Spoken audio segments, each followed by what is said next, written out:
Hello, dear friends. Welcome to this program, Our Moments with God, our moments with the Word of God, our moments with the love of God, with the mercy and compassion of God, and our moments with the holy ones of God, both living and the dead, and not to forget our moments with our own inner self, where God's love can be discovered and found, and where God abides. And if you like, you may please share the videos with others. As you know, I have been traveling around India. Right now, I am in Mangalore. Though I am doing my spiritual retreat, but I have to interview today a very important personality. She is Sister Nirmalini, who is the president of the Conference of Religious of India, as well as the Superior General of the Apostolic Carmel Congregation of the Sisters. Welcome to you, Sister Nirmalini. Thank you, So, Father. first of all, congratulations for being the president of the Conference of Religious of India. Would you like to tell our audiences what exactly is this association, Conference of Religious of India? Thank you, Father. Well, currently I am the president of the Conference of Women Religious. There is a national president, and I am the first vice president, but I am president of the Conference of Women Religious India. So, the Conference of Religious India has three sections: the priest section, the brothers section, and the women religious section. So in 2021, I was the national president, but since 17th of May, I am now only the president of the Conference of Women Religious. You are saying that earlier, before this term, you were president for all the three All the three sections of sections.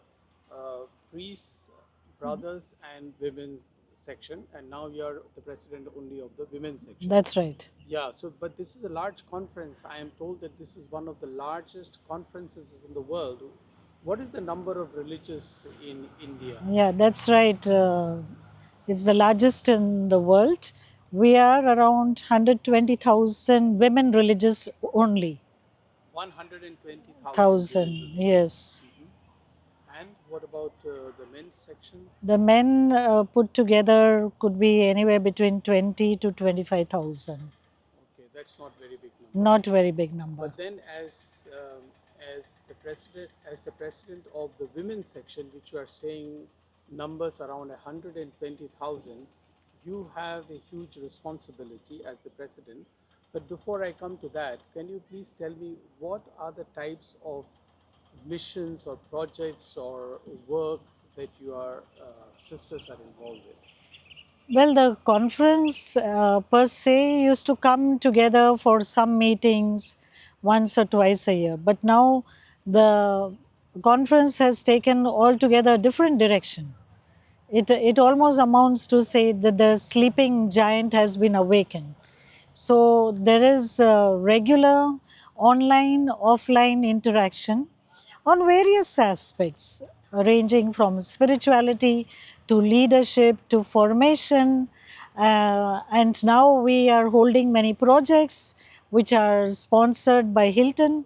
So there are a whole lot of workshops conducted, particularly for self care, mental health, and well being of the sisters. This is really something new: mental health and well being of sisters, and care of the elder sisters. You are saying that you have now new projects to take care first of all of the religious themselves, which is true because a lot of time the sisters or priests, they keep on working for others, and all the time That's be right. dedicated for others and take very little care of themselves. What you are saying is that these projects are now geared towards taking care of oneself. For example, like what? For example, the sisters, there are training sessions conducted for the sisters, and if any sister feels the need of help, then there are professional help that is offered.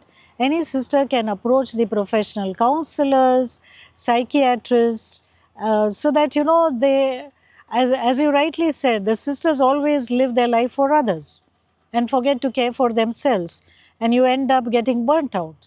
So therefore, we felt that it's very, very important if the sisters have to continue making an impact in their ministries. Every nook and corner of India, you will find the sisters are working in the far off, remotest places. Therefore, somebody has to take care of the sisters, and therefore, this was initiated.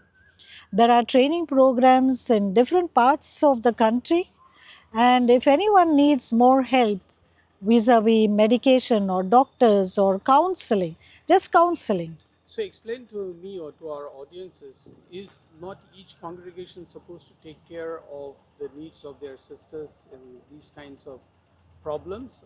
Why is CRI entering into it? Well, I think not many congregations were doing that. We may do the basic things, and congregations are always working, working, working, working. But now there is a slight shift in consciousness of our pattern and our thinking that is really very important to care for our members. So, congregations, of course, can do their own workshops and all. But since we are like for all, we took it on ourselves to provide this facility, uh, at least to get it going, and maybe congregations pick it up and start doing on their own. When did you actually start these projects or these programs? It's about 2 years now, 2 years a now. little over 2 years. And how many sisters do you think have taken advantage of this? Do you have a rough idea? Quite, there are different aspects, Father. Like there's a training for nurses, so there are close to 1,000 nurses who have been trained. Then there are different kinds of workshop for mental health and well-being, and sometimes the participants would range. It's not a large number because you need really individual focus and specialized attention. So the number in every place would be anywhere between 50 to 70. So more than 600 to 800 sisters have benefited in the area of self-care. So, thank you for this new information and this new project. And you say this That's is about right. 2 years, and you have been Yeah. president previously. Yeah. So, one can say that it is your initiative, or it has come during your period. Now, maybe the audience is more interested to know what exactly the types of mission or projects that sisters are involved in, religious sisters. Well, the sisters are not confined just to one ministry. You know, the way they are led or way the Spirit inspires them, they take up different ministry. And there are individual sisters who are activists, who are lawyers. Mission of education is, of course, the main thrust. But then you have sister doctors. And you will be surprised, Father, that there we have 1,000 sister doctors in our country, Medical doctors. medical doctors. And very soon I will be addressing them in the first week of the following month, where they all come together to meet. So, medical doctors, nursing, rural healthcare, dispensaries, clinics, So this a whole lot healthcare, of things. you mentioned rural healthcare. So I understand that these 1,000 doctor sisters are mostly engaged in rural areas. I know that in Madhya Pradesh, where I have worked, quite a few sisters are in rural areas. So are they by and large in rural areas, or are they also? No, there would be a mix of both. The sister doctors are also working in large hospitals, sometimes owned by their own congregations, or sometimes owned by other congregations, or even government hospitals. Like we have our sister who was working in a government hospital as a nurse, not as a doctor, but as a nurse. So it's not confined only to the rural belt. Rural belt largely healthcare workers, nurses, but sister doctors are largely working in hospitals. So these two areas are rather well known. Education, which you mentioned, That's right. most of the sisters run very good Yeah. schools. Then the health care center. Yeah. Then you mentioned in passing also about sisters who are activists. So what kind of activists? In which area of life? I mean, one of the areas which is also the focus of the Union of Superiors General is the anti human trafficking, which is not widely known, but there are a number of sisters who work very, very hard, and they have a tremendous network because I've interacted with them. They have a tremendous network. If a young girl has been picked up by some agents, the sisters have such a good network that at the next station, the sisters will go there and rescue the girl, or they'll rescue them from the red light areas. So they're doing amazing work. Amazing work. They work with street children who have nowhere to go, no one to look after. They care for them. But anti human trafficking is a big trade in India, also in many parts of Asia. Their young girls are trafficked from one end to the other end. They are brought from their small hometowns, promised work, employment, and then they are sold, without their knowledge. So the sisters work very hard to rescue them. It's amazing. There is another area of work that I have witnessed is with the old age. A lot of sisters are also engaged with work with people of old age. That's right. Yeah, so that's also a great help Yeah, care for. for the elderly is a big concern, both within the congregations as well as outside. Even as you notice that among religious women, the number of vocations is on the decline. So there are fewer people with many ministries, and the sick and old need special care and attention.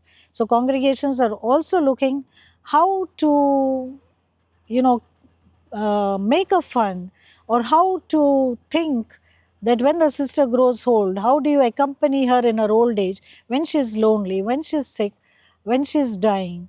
What care can be? Because medical, as you know, is very expensive, and India does not have insurance. So one last question, sister, that I will ask because I don't want to make the video very long. In this work that sisters are doing, particularly now with the current situation in India, with the rise of the right wing, where they are talking about Hindu Rashtra and they are mostly attacking Christians and Muslims, what are the challenges that the sisters face and how do you address them? Well, the challenges definitely in our country now is everything is looked at from the point of conversion. So the sisters who walked very freely in villages, perhaps they have a little doubt in their minds. But let me assure you, Father, it has not deterred the women. It has not deterred these women. They are so resilient, they are bold, they are courageous, and they are prepared to be arrested and go to jail. We have some instances, of course, in formal places, or they have received notices of arrest and things like that. And you would say that this courage comes because of their basic trust in God, or is it? Yes, of course, there is no other way. If I am thinking that I will rely on my own self and that I am totally complete in self, is not going to help. My roots have to be grounded totally in God, that there is a God who will not abandon me. No matter what challenges come my way, He will always be with me. And just the final question: have you personally ever experienced such an encounter where you had to really rely on God and there was opposition from the government? Or Yeah, from the government, like when we initiated a protest in support of, that's also very clear to us that we women also are the voice, not just for women who are troubled in the Catholic Church, but also women in society, let it be from any religion. So I initiated a huge protest in Bangalore in support of the wrestlers who had filed a case for abuse by their coaches. I did have to face, and I'd not like to share it on camera, but I did have some trouble with the government. so that's wonderful, Sister Nirmalini. You are a really inspiring personality and involved in so many things. Your fingers are really in various pies. I thank you for this wonderful interview, and I'm going to ask you for another interview because this uh, video is going to be long. At the moment, I thank you very much, Thank you, and Father. yeah, thank you very much. Thank you.